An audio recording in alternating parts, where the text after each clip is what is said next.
In today's episode, we are joined by Cara Harbstreet, whose expertise seamlessly combines nutrition science with joyful eating.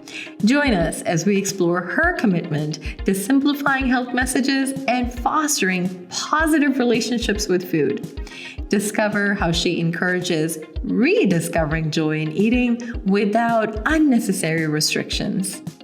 Stay tuned.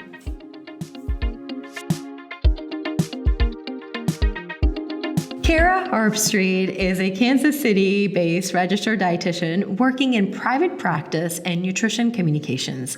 She is passionate about fearlessly nourishing meals and uses a weight-inclusive approach to gentle nutrition. Welcome, Cara. Hello, and thanks for having me. An absolute pleasure having you on, Cara. So we've got a lot to talk about. Because this is going to be a holiday episode, we're going to talk about some holiday stuff. But I do want to take a step back, and I want to start out by asking you a little bit about your journey into the field of nutrition and how you really developed this passion for helping people rediscover joy in eating. Yes, I always love this question because I feel like it's really difficult to separate the personal side of why I'm interested in food nutrition from the professional. But long story short, I grew up as a really active person. I was always involved in sports of some kind, all the way up through the collegiate level. And at no point did I really draw a strong connection between nutrition and performance. And of course, that's what kind of eventually spurred my interest in nutrition. I eventually selected dietetics as a major and kind of set that trajectory in motion. And what's interesting about my formal education as a dietitian is that we learned a lot of, obviously, clinical nutrition, a lot of helpful ways to support people who are using nutrition to support both short and long-term health. And yet at the same time, that was the time in my life where I probably had the least healthy relationship with food. So coming out of my, master's program and my internship in those first early years as a dietitian, I thought I was doing all the things right, doing it by the book. And yet, I was still really struggling with my own personal relationship with food. So that really shaped my practice going forward and really solidified this idea that there's no one right, in air quotes, of course, right way to eat for better health and happiness. And really just using food as a way to connect with your values and what's most important to you. I've kind of carved my own personal journey in that sense. But one of the really fulfilling things about my job at this point is helping the clients that I work with do the same thing. Lovely. And, when we talk about those types of things, this is common for us to hear about certain misconceptions and also myths around nutrition. Can you highlight a common nutrition myth, a couple perhaps, nutrition myths that you often encounter when you're working with individuals? Oh, these questions and myths come up all the time. And what's maybe a little ironic is that the most common ones are sometimes the most basic or simple ones. One that came up this week alone was around fruit. This idea that fruit is either too high in carbs, too high in sugar, something that we should avoid. And in reality, when we actually look at the consumption data, we see that the vast majority of us living here in the United States don't even hit the minimum recommendation for servings of fruits and vegetables. So we have this very kind of intuitive, very familiar idea or belief around fruit, which is, maybe your parents really, offered it as snacks or kind of recommended it as this healthier option when we were growing up. And now we find ourselves as adults facing all of this contradicting information, these claims that are coming from somewhat dubious sources. And I really have a lot of compassion for someone who's struggling with that because it is confusing to try to sort through what is fact, what is fiction. And when it comes to something as simple and basic as having a few extra servings of fruit, it can do so many wonders for our health, whether it's from the fiber, the flavor and enjoyment, the antioxidants. There's a lot of nutrition benefit in some of these foods. And yet the myth is we need to avoid them for some reason. They're not good for us, or they're not going to help us meet our nutrition and health goals. We should stay away from them. And it gets really frustrating. I can apply that to other food categories as well. Things like carbohydrates or whole grains. Now we're having a lot of conversations around processed food and kind of the adjacent partner to that, maybe the ultra or highly processed foods, when in reality, there's so many different ways that these foods can serve us. And it's really just about fine tuning what it is that we need from some of these before we rule them out altogether and say, no, that's something I can't have. Which takes me to what our topic is really focused on, is around holiday eating. We all know we pick up a few pounds here, a few pounds there, each time the holidays roll around. How can individuals strike a balance between really enjoying their favorite foods and then maintaining a nutritious diet at the same time during a festive season?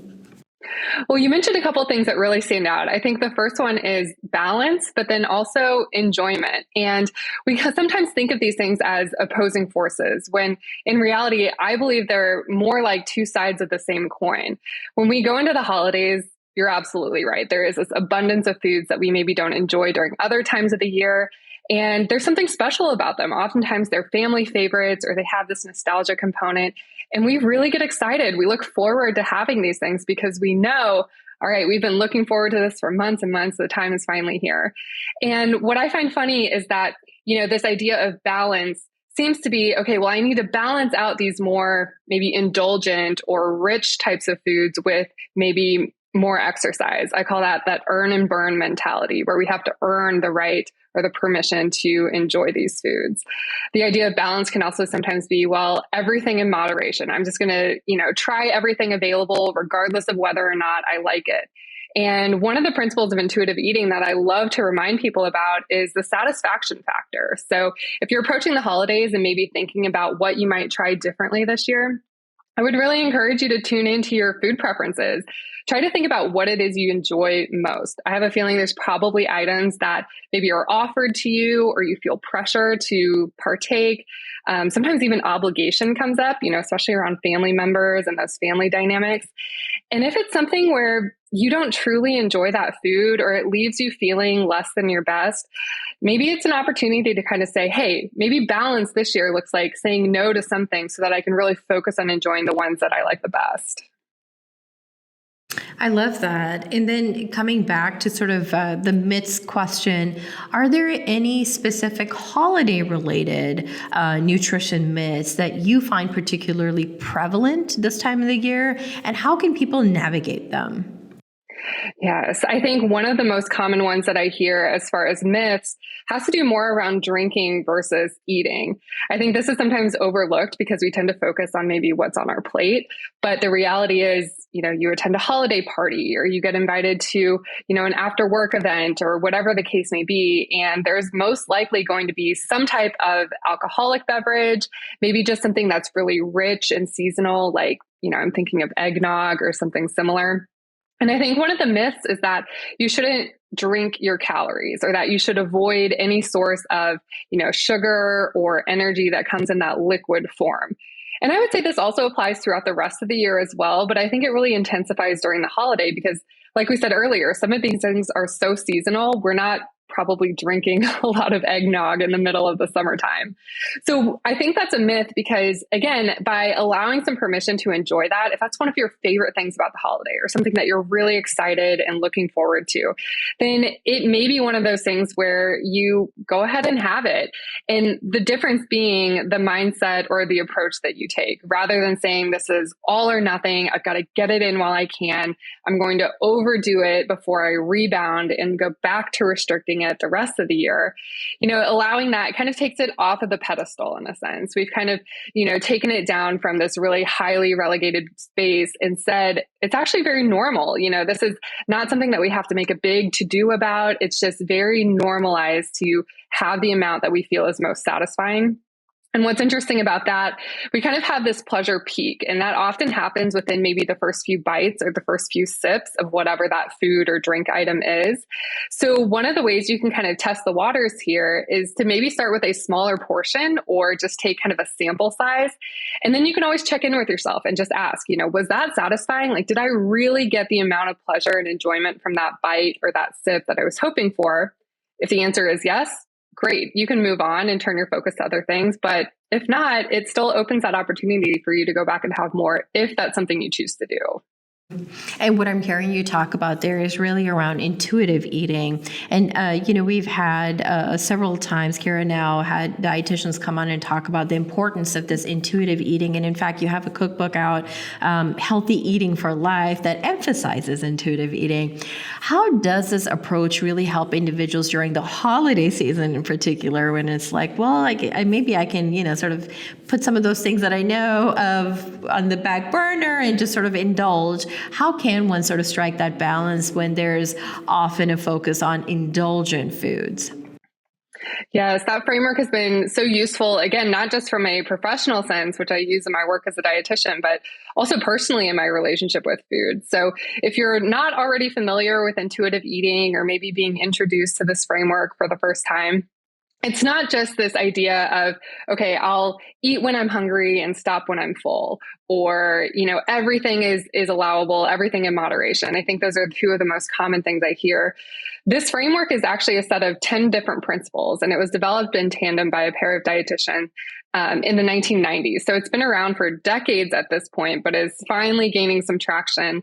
And I think part of the reason is because we've seen that restricted dieting or chronic dieting often doesn't lead to the long-term health outcomes, namely weight loss, that a lot of people are looking for. So the main difference with this intuitive eating approach is that it's not just another diet. There is no focus on counting calories or changing your eating habits for the pursuit of weight loss.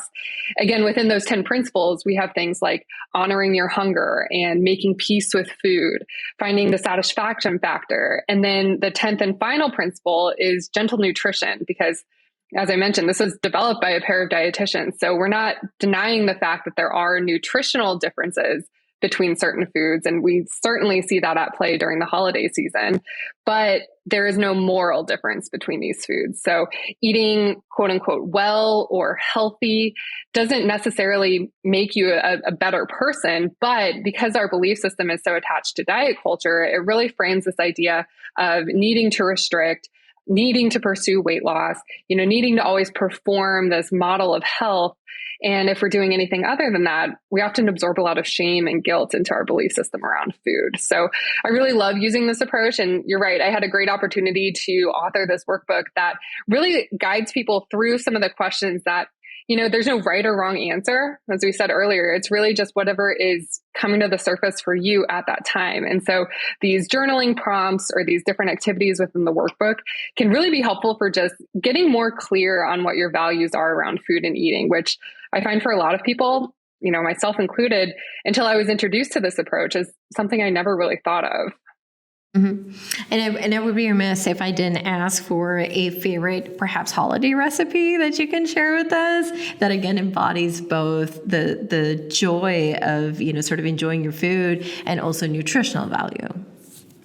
Yes. Well, there's a couple that come to mind, and a lot of them are related back to family. So one of my all-time favorite holiday recipes, we had a tradition when I was growing up, here in the Midwest. My dad did actually his fair share of the cooking. And one of his specialties was biscuits and gravy. So one of our traditions as a family was every Christmas morning, we would have Christmas brunch. And the staple on the table was a homemade batch of gravy served with flaky biscuits. So while it's not arguably the most nutritious meal in the sense of offering, like I said earlier, the antioxidants or the fiber or the lean protein that a lot of people like to prioritize, it still has all of the basics. We've got a carb, we've got some fat, we've got protein from the sausage that he used. And so it does still embody what we think of when it comes to nutritional balance. Another big difference there is, of course, flavor. There's that family connection. And so I always encourage folks, when you're thinking about what constitutes a healthy or nourishing recipe, to really expand that definition behind just the nutrient composition of that food. I think another one that always feels really special around the holidays, we are a seafood loving family, and it's ironic that we live in one of the most landlocked areas of the entire United States. But another really special recipe that I like to bring out around the holiday season is a walnut crusted salmon. There's a version of that in another one of my cookbooks, and I've kind of updated it and tweaked it over the years. And one of the main changes is to now make it in an air fryer. So, we have this idea that foods that are fried or breaded or crispy are somehow, inherently unhealthy be because of either a high fat content. And a recipe like this really confronts that myth and says, well, hey, this is salmon. It does have a higher fat content than some other proteins, but it is so rich in those essential omega-3 fatty acids. We're also getting a plant-based source in the ALAs from those walnuts, which adds fiber and texture and flavor. And then we've been able to maybe hop on a fun trend by, cooking it in an air fryer, which can be both tasty and convenient. So those are just a few examples that quickly come to mind. But, this is one of my favorite topics to talk about, and I could just go on and on. Hey, and we appreciate that here on our podcast. So my next question for you, Cara, is how do you navigate the challenge of the competing voices when it comes to health and wellness, and again, specifically nutrition, it just really ensuring that your voice and your message stands out around intuitive eating, around sort of, again, focusing on nutrient foods. How do you differentiate yourself from that? Because again, this also connects back to the question I had earlier around nutrition misconceptions. And we can see a lot sitting on social media that just seems like on surface, it just really seems like pure garbage at times. But yet there's a lot of content out there that you're competing with. So how do you strike that balance? It's so challenging because it's such a saturated space. I mean, anyone with an internet connection at this point can go out there and start making claims around nutrition or health. And that gets even more confusing when some of the voices saying this seemingly ridiculous stuff about food and eating, they do have qualifications. They are doctors or they have worked in the healthcare space. And so that line between a credible source and a dubious source gets really, really blurry at times. And even just earlier this morning, I saw an example from a physician who was demonizing sugar in sort of these broad strokes, these wide generalizations. And it is really challenging because those short snippets, kind of those overly sensationalized or really sexy headlines, they grab our attention. And more importantly than that, they evoke a strong emotion. So the strongest emotion that I often see is fear. Maybe it's anxiety, maybe it's stress, but all of those kind of fall under the same umbrella, which is why, at least for me, I've tried to always emphasize those fearlessly nourishing meals. So setting the record straight when it comes to some of these myths, going back to the nutrition science and what it is we currently know, and then acknowledging that, we don't know everything about nutrition, just being really honest about the fact that it is a complex and nuanced science. And as much as we might want to find exact answers to our questions when it comes to food and how we should eat, the reality is we just aren't going to know some of those things. There's limitations to what the nutrition science can tell us. But then there's also that inner wisdom. And when I'm working with clients one-on-one, and if you're listening to this, I would really encourage you to remember this as well.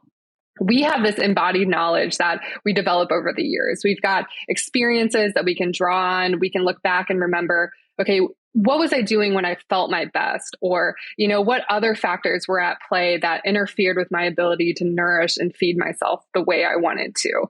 And asking questions like that, again, I'm more of a guide or maybe a partner. One role as a dietitian that I firmly believe we should not take is that of the food police. So trying to always avoid anything judgmental, guilt-inducing, or shaming, because that just is not helpful. And I know a lot of my colleagues are using the same or a very similar approach. And what I've heard from past clients is that it feels really refreshing. It just feels relatable and realistic and practical. And those simple changes, as unglamorous as they may be, actually do form those long-term habits that we feel more confident about being able to stick to in the long run. And it really does sound like a breath of fresh air, right? If there's a lot of like, no, you can't do this, or no, no, no, no, how do you, it seems almost not only confusing, but also it seems like you're a little bit trapped and almost suffocating. So I like sort of this approach of saying like, no judgment here, go out and do what works for you. And these are the facts that you need to know amidst all the noise that exists out there when it comes to nutritional news. What are some practical tips you can give to our listeners here today who are tuned in for maintaining overall wellness, again, during this busy holiday season? Folks are going on vacation, sleep schedules are off, kids are, out of school.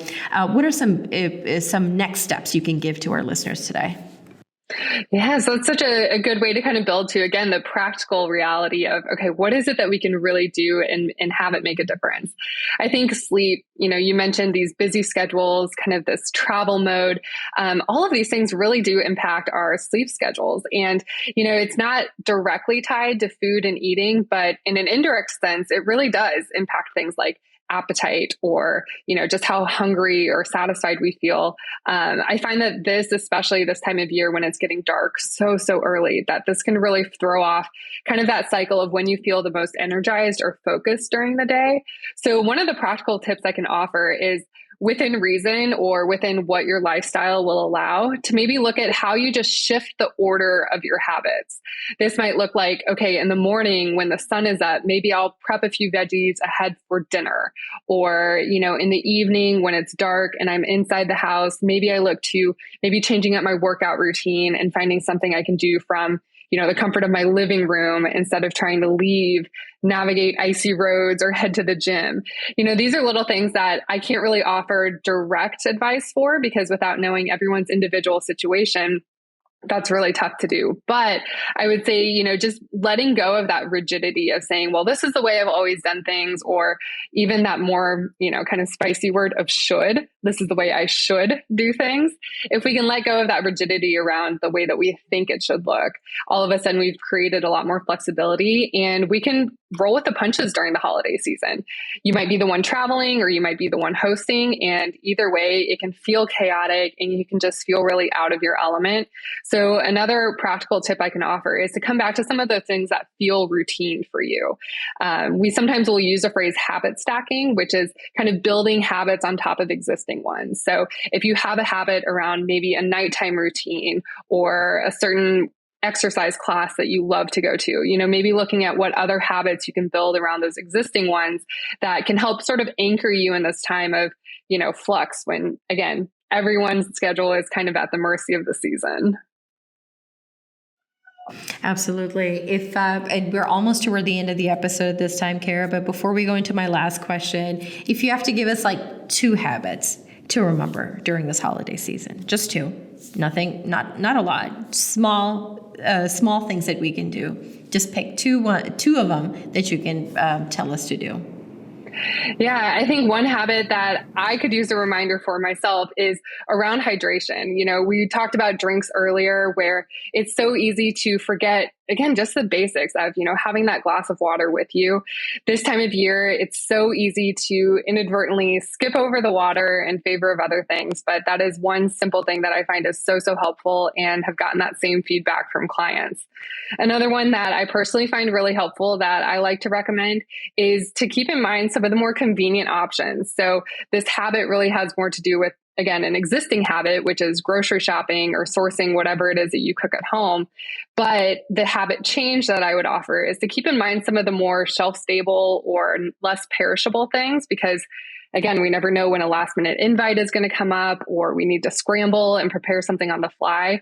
This is where getting in the habit of having, maybe canned foods, frozen foods, packaged or convenience foods, those can really be a lifesaver in some of those times where we're glancing around and we realize, oh my gosh, I've got to get dinner on the table, or I forgot to pick up something else that I needed. I think that's a habit that has saved me multiple times.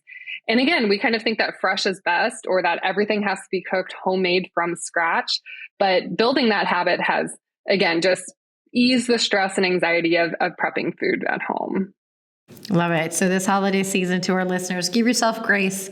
Take it easy. It's okay. Have a backup plan. You'll be just fine. And hydrate. Got it. All right. And with that, Cara, we are toward the end of the episode. How can our listeners connect with you and learn more about your work?